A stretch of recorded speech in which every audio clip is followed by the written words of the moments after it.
Quantos podem dizer um glória a Deus mais forte? Glória a Deus. Olha, eu acho que quem está no culto hoje é mais crente, viu? Brincadeirinha. Eu sei que muitas pessoas assistiram a final da Copa, mas eu não estou julgando vocês não, tá, gente? Quem não está aqui, porque esse vídeo vai sair. Mas eu acho que vocês são um pouquinho mais crentes. Estava perturbando o João, falei, os homens que gostam de futebol, que for pro culto hoje, eu acho que tem que ter uma vaga no céu mais reservada, né? Porque a coisa estava séria. Mas eu queria que você fechasse seus olhos antes da gente começar a ler a palavra. Senhor, obrigada pelo dia de hoje. Pai, que assim como no louvor nós viemos declarar que o Senhor é santo, que o Senhor é lindo, que o Senhor é belo, e que nós vamos ter a convicção de que o Senhor é aquele que faz com que nós venhamos a permanecer. Sem ti, Pai, nada podemos fazer. Pai, sem ti nós não somos nada, e sem ti nós não iremos a lugar algum. Pai, a minha oração é para que nessa noite nós tenhamos um coração ensinável e para que a Tua palavra encontre um solo fértil, um solo onde a Tua palavra ela não só venha frutificar, mas ela venha também continuar impactando e alimentando outras pessoas, Paizinho. Eu oro para que nós sejamos nesse lugar onde o Senhor habita, esse lugar onde o Senhor é aquele que tem autoridade, domínio. E em nome de Jesus, que a Tua palavra ela seja como a resposta que nós precisamos. Em nome de Jesus, vamos aplaudir de novo a Jesus, porque Ele é bom, Ele é fiel. Nesses últimos 3 domingos, a gente está ouvindo sobre solo. Quem percebeu isso? Levanta a mão. Ó, algumas pessoas. Quem não percebeu, eu vou lembrar vocês. Mas o pastor de vocês, ele pregou 3 mensagens falando sobre o solo. Ele começou falando sobre o solo da intimidade, depois ele falou sobre o solo do serviço, e depois ele falou sobre o solo da comunidade. E eu não sei se vocês sabem, mas qual foi a palavra que o Senhor deu para o nosso ano? O ano do Crescimento. E para crescer, a gente precisa ter um solo forte. E Deus, Ele me deu hoje uma mensagem que eu estou a semana toda, porque agora eu descobri que eu não tenho mais 3 horas para eu sentar e ficar assim, ó, preparando a mensagem. Hoje foi muito engraçado, que eu lia um pouquinho, escrevia um pouquinho, aí ele chorava, eu ia dar mão. Aí depois João ficava. Só que ele tem uma coisa, gente, Joãozinho só fica no colo de João com ele cantando.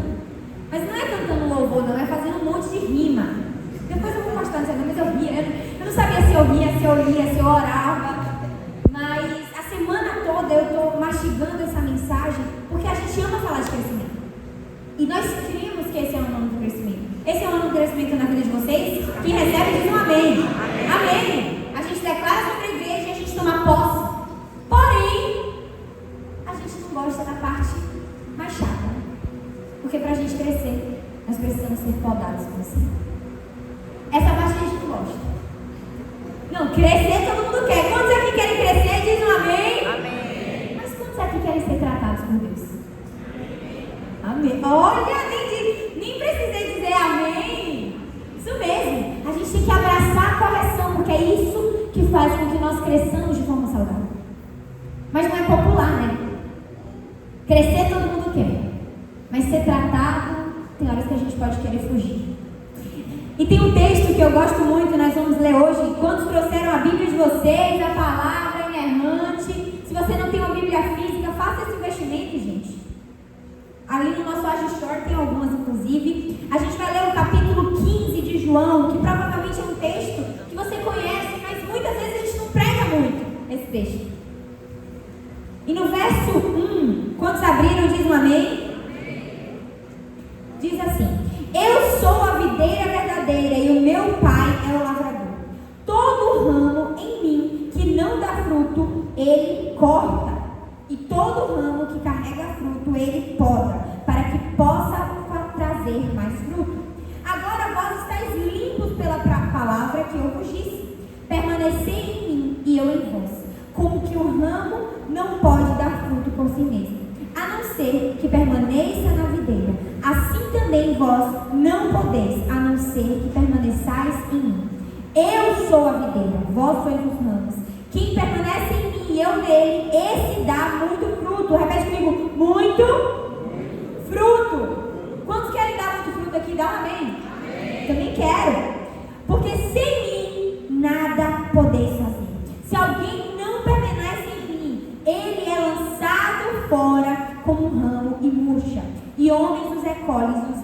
fogo, e eles são queimados. Se vós permanecerdes em mim, e as minhas palavras permanecerem em vós, pedireis o que quiseres, e vos será feito. Quantos querem orar, orar, e Deus responder todas as orações? Diz um amém também. Nisto é glorificado meu Pai, que deis muito fruto, e assim sereis os meus discípulos. Como o Pai me amou, assim também eu vos amei. Permanecei no meu amor. Se vós guardardes os meus mandamentos, permanecereis no meu amor, do mesmo modo como eu tenho guardado os mandamentos de meu Pai, e permaneço no seu amor. Essas coisas eu tenho dito, para que a minha alegria permaneça em vós, e para que a nossa alegria seja completa. Quantos podem dizer um amém? Qual foi a palavra que mais apareceu aqui nesses versículos? Quem percebeu? Várias vezes, uma mesma palavra. Bora ver aí. Eu gosto de pregar com vocês, então bora ver quem está prestando atenção. Tem uma palavra, um verbo. Permanecer, amém. Glória a Deus, repete comigo, permanecer. Por que João é tão intencional nisso? Até o final do texto ele repete a mesma palavra 13 vezes. Se a gente tivesse uma redação, a gente ia perder ponto. Porque não pode repetir tantas vezes. Mas se há uma repetição de palavras em algum texto, gente, é porque existe intencionalidade nisso. Não é por acaso. Não é porque a criatividade de João acabou e não tinha outra palavra, não. É porque ele quer dar um enfoque nessa palavra. Permaneça. A primeira coisa, a gente vê uma declaração. Jesus diz que ele é a videira. E por que Jesus diz que ele é a videira? Ele não diz que ele é uma mangueira, ele não diz que ele é uma oliveira. Porque no Antigo Testamento, Israel era chamada como a videira de Deus. Só que o que a gente sabe? Que o povo escolhido, o povo de Israel, ele faz o que com Deus? Decepciona. No sentido de erra, peca, e a gente conhece aquele ciclo, né? Onde o povo de Israel está sempre fazendo algo de errado. Quando Jesus, ele olha naquele contexto, ele diz assim, eu sou a videira verdadeira, o povo de Israel pecou, o povo de Israel frustrou, mas eu sou aquele que não frustra, eu sou aquele que sou a verdadeira videira. Eu sou a videira. A gente entende que Israel falhou, mas Cristo ele não falha. E por isso que ele veio entender. Jesus é a videira. E ele diz, o meu pai é o agricultor. Quem é o agricultor? Deus. Jesus é a videira. E quem é que cuida dessa videira? Deus. E eu e você é quem? Só um. Ou seja, a gente não é muita coisa. A gente começa logo entendendo que eu e você, a gente não é muita coisa na fila do pão, não. Porque sem Jesus, não existe não. Então se eu e você não tem Jesus, a gente é o quê? Nada. Quando ele diz, olha, eu sou a videira, meu pai é agricultor, ele diz outra coisa também. O ramo decide se ele fica, se ele não fica. O ramo decide alguma coisa? Não. Quem nutre o ramo é a videira. Se não tiver videira, não tem ramo. E quem é que decide o que faz com a árvore? É o ramo? Não, é Deus. Então, será mesmo que é a gente que vai decidir o que vai acontecer da nossa vida? Ou o agricultor que é o pai? A gente tem que entender isso. Só que a gente quer ser tudo. A gente quer ser a videira porque a gente se basta. Nós queremos ser o agricultor porque a gente tem que decidir o momento de ser podado ou não. E a gente ainda quer dar o fruto. A gente quer ser tudo. E isso nos mostra uma coisa. Nós precisamos ser independentes. Porque o ramo independente, ele não existe. Não existe ramo independente. O ramo que ele é independente, ele fica no vaso por algum tempo, depois ele morre. Então você pode até estar durando até agora. Pode até estar aqui. Olha, pastora, não, mas eu estou aqui vivendo independente. Ou então você pode olhar para mim e dizer assim, não, pastora, mas eu conheço muitas pessoas independentes. Eu conheço muitas pessoas. Pode até estar durando, mas uma hora vai morrer. A pergunta é, você quer ver isso ou você quer passar por isso? Porque se nós não estivermos na videira, nós iremos ser fadados a uma só coisa, morte. E o mais interessante é que a gente tem esse poder de decisão. Não é Satanás que decide por nós não, tá? É a gente mesmo que decide. Se a gente permanece ou não. E tem uma curiosidade. Quando eu li esse texto, eu falei, vou procurar sobre a videira, né? Eu não conheço dessas coisas de fruto. Vou até ler para vocês para não errar nenhuma informação. A videira inicia sua produção após 3 anos de plantio. Nesses primeiros 3 anos, ela desenvolve suas raízes para absorver os nutrientes e os ramos vegetativos que irão sustentar os cachos produzidos. Após 3 anos de cultivo, ela vai ter condição nutricional para iniciar a sua produção, produzindo poucos cachos. Com o passar dos anos, essa produção aumenta, até estabilizar na fase adulta da planta. Porém, se após o início da produção não for feita a poda, a planta tende a produzir cada vez menos cachos. Isso ocorre pelo fato da planta produzir cachos apenas em ramos novos. O tanto que Deus falou comigo através disso aqui. Porque a gente quer chegar e dar fruto imediatamente. Para a vinha da uva é 3 anos para começar a produzir os nutrientes. Só que não, a gente quer começar e a gente quer que o nosso fruto seja aparente, que o nosso fruto seja belo, que o nosso fruto seja lindo e que o nosso fruto alimente. Sendo que a vida é feita de processo. E nesse momento a gente não está vendo nada, porque está tudo lá no sol. Aí depois desses 3 anos ela vai começar a produzir. Porque a gente também não quer começar pequeno não, a gente quer começar grande. Gente, será que o início, um cacho de uva alimenta alguém? Claro que não. Mas a gente tem que aprender a celebrar os primeiros frutos. A gente tem que aprender a celebrar as pequenas coisas. Porque pode até ser que ele não alimente hoje, mas se você permanecer, ele vai alimentar. Mas aí a gente viu, não, meu fruto foi pequeno demais. Isso não é para mim. Sendo que a chave é a palavra que foi mais repetida aqui. Permanecer. E aí depois desse tempo chegou o auge. Agora eu alcancei meu nível.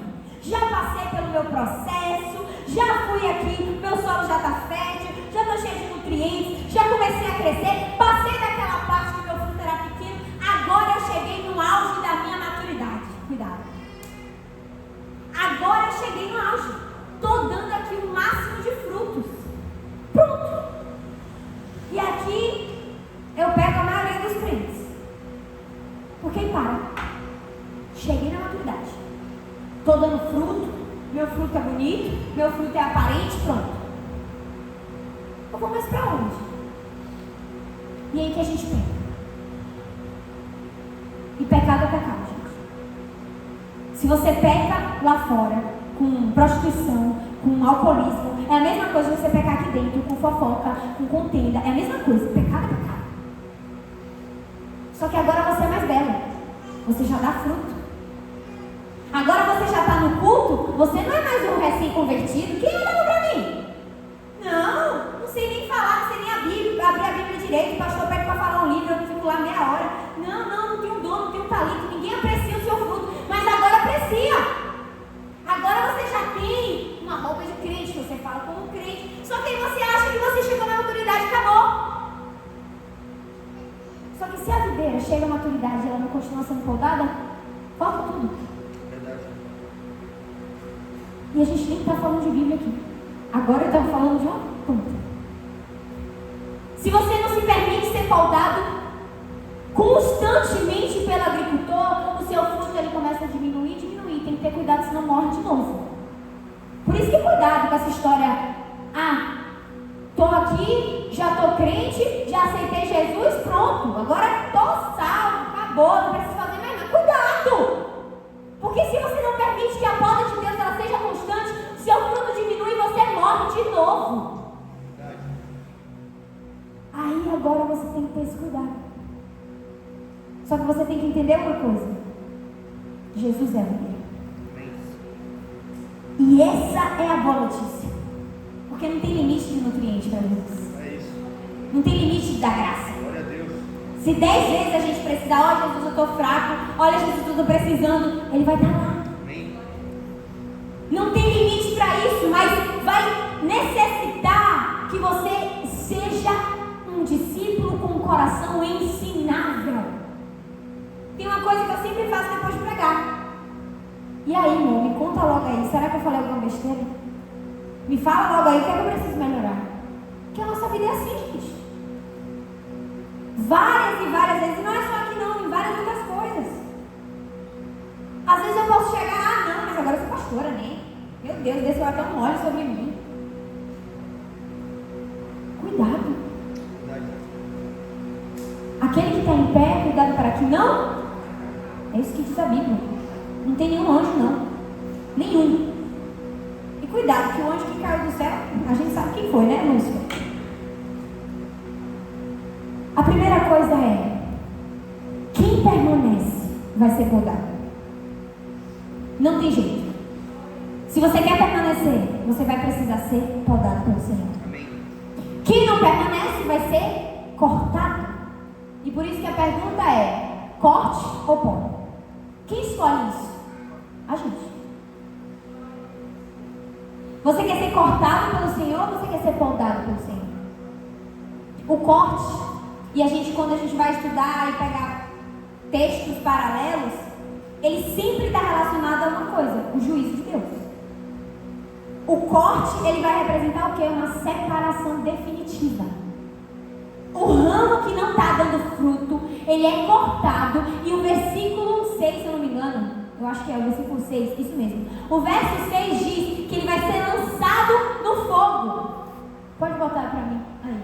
Se alguém não permanecer em mim, será como um ramo que é jogado fora e seca. Tais ramos são apanhados, lançados no fogo e queimados. Isso quer dizer, biblicamente, juízo de Deus. E às vezes a gente está olhando e a gente está perto de ser cortado e a gente está dizendo que é Satanás. Deus é justo, gente.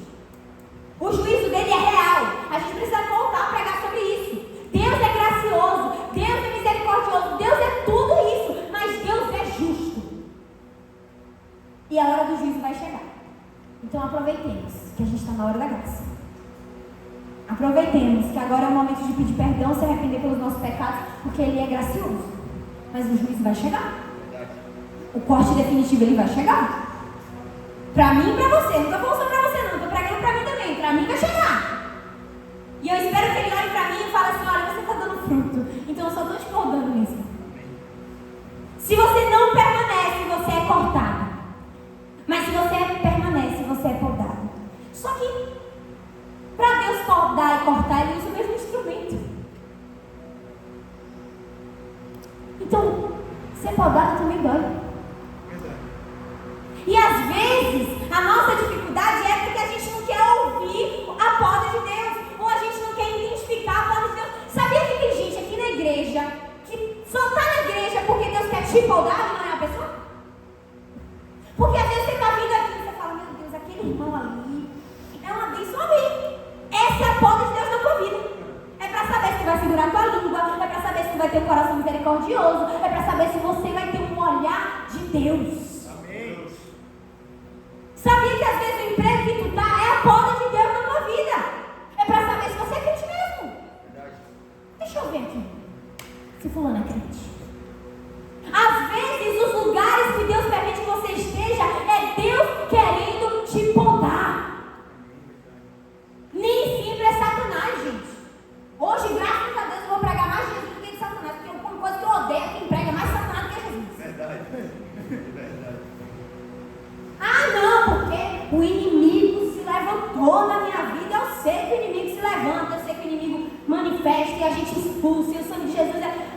Tudo isso acontece, mas a maioria das vezes, pelo menos no meu campo pastoral, não é o inimigo. É você mesmo. Sou eu mesmo. Que não faço o que tem que ser feito. E quando eu sou podada, eu digo assim: misericórdia. Ah, não gosto nem de ouvir. Por isso que agora a gente reduziu. Antigamente, eu não sou crente antigamente, gente, mas eu sei que tem gente aqui que é. Antigamente era até mais comum gabinete, não era não? Ou então era até mais comum dizer assim: ó, meu discipulador está precisando conversar, porque eu sei que eu estou precisando. O que é que eu estou precisando melhorar? Fala aqui pra mim. Porque a gente tem que fazer isso. A gente paga psicólogo para nos ajudar. Não estou dizendo que é para você não pagar psicólogo, não. Calma, eu faço psicólogo. Mas e seu irmão em Cristo, que tem conselho para te dar também, e você não quer ouvir? Porque ele não tem um CRP? Então a gente vive em comunidade para quê?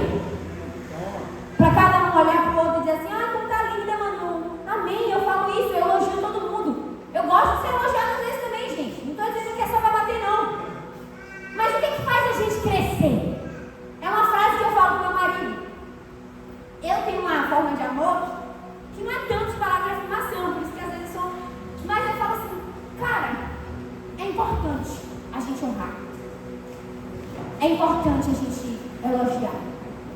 Até porque Jesus, ele sempre faz isso. Ele diz que nos ama, mas ele também diz, olha, se eu te amo, eu vou te corrigir. Mas o que te faz crescer? O que efetivamente te faz crescer? É saber no que você está errando, para você mudar e você crescer. Sim ou não? Sim. Então, amém. Tenha sabedoria. Primeiro você diz, olha, meu marido, você é incrível. Você é um homem maravilhoso. Você é um homem que eu tenho prazer em caminhar perto. Eu te amo. Mas você poderia guardar a toalha no lugar certo, né? Então você pode até primeiro elogiar, seja sábio. Seja sábio. Você pode chegar pro seu irmãozinho e dizer assim, cara, você no louvor é uma bênção. Você é ótimo. Mas, cara, será que a gente não pode melhorar nisso? A gente tem que ouvir. A gente tem que ouvir aquilo que precisa ser consertado. Mas a gente não quer, não. A gente quer babar ovo. Cuidado. Porque senão ele vai te empurrar para o precipício. Permanecer e ser moldado vai doer. Vai cortar justamente aquilo que não provém de Jesus. Quem permanece, produz fruto. É isso que o verso diz. Se vocês permanecerem em mim, vós darei muitos frutos. E não qualquer tipo de fruto.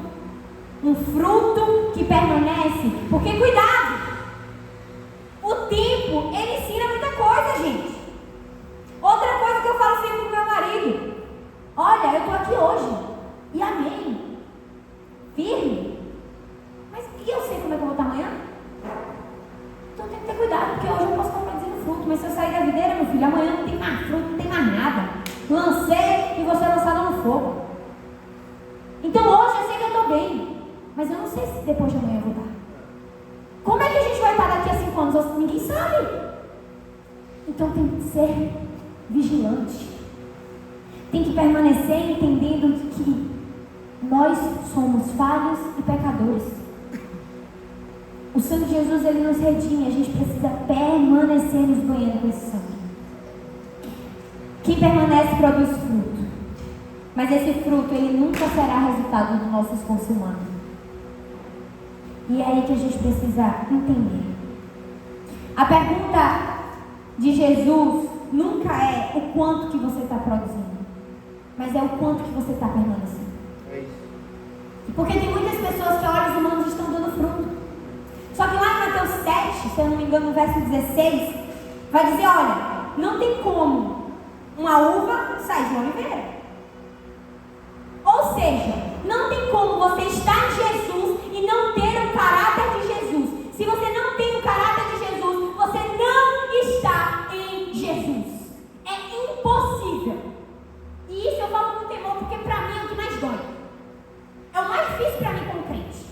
Se eu minto, Jesus não mente. Será que a árvore que eu estou plantada é a videira?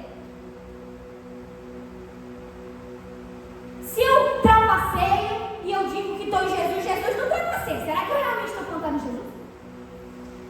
Essa é a minha pergunta de agora. Que é a necessidade diária da gente se arrepender. É a necessidade diária da gente ir para a cruz. Porque se eu não estou dando algo que não tem Cristo, eu não estou na videira. E qual é o fruto? Não é dinheiro, não é fama, não é status e não é aparência. Está lá em Gálatas 5. É o fruto do Espírito. Porque o fruto, ele não é dom. O fruto é caráter. O fruto, ele vem do caráter. Você pode ter a melhor habilidade, você pode ter o melhor dom. Eu posso ter o melhor dom, eu posso ter a melhor performance, mas se eu não tiver caráter, eu não estou na videira. Por isso que o texto de Mateus 7, Jesus ele está falando ali dos hipócritas, dos falsos profetas. Ele está falando, ó, tem muita gente que vai ter lábia, mas o fruto não é o mesmo do meu. Se o fruto não é o mesmo do meu, ele não está na videira. Se o seu fruto não é o mesmo de Jesus, reveja sobre qual planta você está, qual árvore você está. Porque o nosso fruto ele precisa ser o mesmo de Jesus, que é amor, alegria, paz, mansidão, bondade, fidelidade, domínio próprio. O convite que Jesus faz aqui na permanência, E eu acho muito interessante, porque a palavra, o verbo permanecer aqui, quando eu fui estudar a exegese dele, do grego significa meno, que não é só permanecer, mas é habitar, continuar, permanecer. Ou seja, o que Deus quer fazer no meio do seu povo? Habitar. Permanecer é fazer com que você seja um lugar de habitação.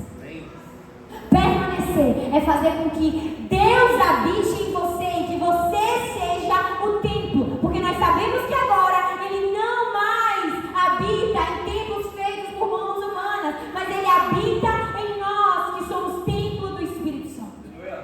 A permanência é a habitação. Permaneçam em mim. Ele nos chama para um relacionamento. Minha palavra permaneça em vocês. Ele quer nos formar. No versículo 3, olha o que ele diz: agora vós estáis limpos pela palavra que eu vos disse. O que é que vai fazer com que você permaneça sendo nutrido nessa videira? A palavra.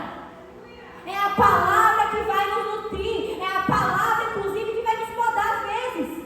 Porque às vezes a gente fala, não, vai fazer assim, misericórdia, não estou fazendo não, Deus me poda mesmo. Sem isso aqui, nós não iremos permanecer. Permaneçam no meu amor. Jesus está falando de intimidade. Porque sem amor, nada valeria. Não é o que Paulo diz. Às vezes a gente está fazendo as coisas até com zelo. Às vezes a gente está fazendo as coisas com excelência. Às vezes a gente está fazendo as coisas com entrega, mas a gente não está amando. Porque o amor caminha com misericórdia. E a gente tem que amar. Ele diz: o fruto, ele vai permanecer se você estiver comigo. O nosso legado, ele só é verdadeiramente transmitido se a gente estiver com Jesus. Só que o nosso problema é que muitas vezes a gente está confundindo poda com rejeição. Aí Jesus está podando a gente acha que está rejeitando. Ou então Deus usa alguém para falar com a gente: não, está me rejeitando. Não, está me rejeitando. Porque a moda agora é rejeição. Sendo que Jesus, ele quer tratar a gente. Verdade. Só que a gente está fazendo o quê? Fugindo. Quem foge não é podado. Quem não é podado vai parar de dar fruto. E quem não dá fruto é o quê? Cortado. E quem é cortado sofre o juízo de Deus. E vai parar onde? No fogo. Não é pastor que está falando, é o texto que diz. São consequências. O que Deus falou mais comigo é: e aí, minha filha, você está em qual? Qual fase? Você está prestes a ser cortada? Se hoje fosse o dia do juízo, você estaria como? Você seria cortado, lançado? Ou você está no processo de poda? Porque quando a gente vai olhar também o verbo poda, que algumas versões, a minha também diz limpa, ele aponta para um processo de purificação. Porque limpeza significa purificação. Então, quando Jesus está nos podando, Ele está nos levando a um lugar de purificação e santidade. Porque o que a Bíblia diz? Sem santidade ninguém verá Deus. Então, a poda de Deus é o processo diário de sermos santificados, sermos mais parecidos com Jesus. Eu amo os trocadilhos de João. Porque a poda nos leva a esse lugar. Olha, Deus, me limpa aqui de novo. Me purifica aqui de novo. Me santifica, porque eu preciso disso. Porque se eu não estiver sendo santificado diariamente, eu não vou te ver diariamente. É isso. Porque se eu não estiver sendo podado diariamente, os meus olhos, eles não vão conseguir discernir quem tu és. Porque sem santidade ninguém vê Deus. Então quem está em pecado, vai ser difícil ver Deus. Claro que Ele é gracioso, Ele é misericordioso. Obviamente que se Ele quiser, Ele se apresenta quem Ele quer. Mas a nossa parte a gente tem que estar fazendo. O que limpa os nossos olhos é a nossa santidade, é a nossa purificação diária. Porque é isso que a palavra diz. Elias, gente, cometeu um erro. Elias foi um grande homem de Deus. Ontem um pastor pregou um pouco sobre ele. Mas Elias tem um erro. Elias foge no momento que não é para fugir. Talvez, eu diria, com certeza, aquele era o momento que Deus estava podando Elias. Aí Elias fez assim: não, Deus, eu não, tchau. Corre. Um homem de Deus, um homem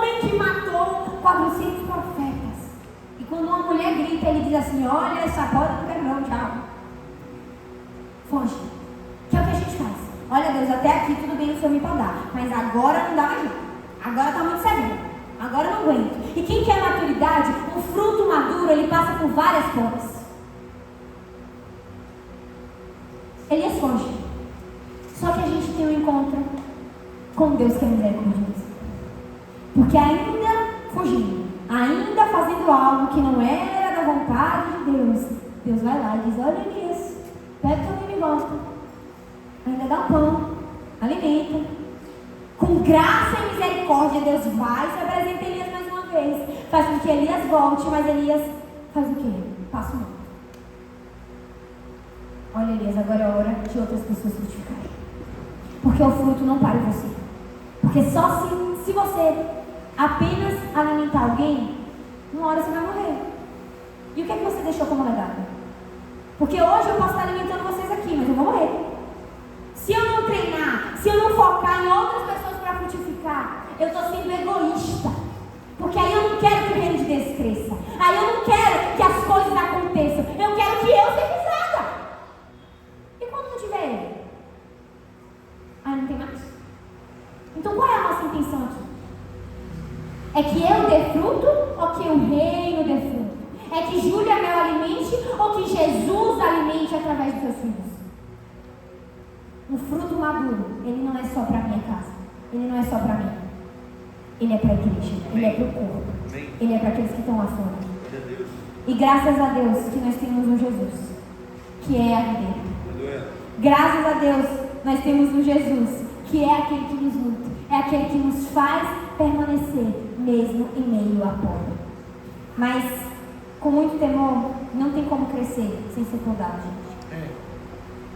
E eu queria muito que como igreja, essa palavra primeiro falou muito comigo.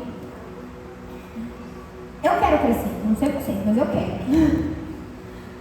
Mas eu sei que tem muitas coisas que Deus tem que me podar ainda. Qual é a minha intenção em buscar essa poda? Porque a gente hoje valoriza muito o crescimento. Mas o crescimento desordenado é até feio. Vocês já viram uma árvore? Lá no condomínio, se vocês morarem, enfim, na casa de vocês, é lindo quando poda. As árvores ficam todas redondinhas, sim ou não? Aí fica lindo. As mudinhas, não tem nada mais lindo, gente, do que aquela mudinha pequena. A muda é pequena, mas é a coisa mais linda quando ela está podando bonitinho. Só que aí começa a crescer. E cresce bonito? Cresce aleatório, fica bonito, fica horrível. A árvore toda seca e do nada um negócio assim. José. Até a José concordou.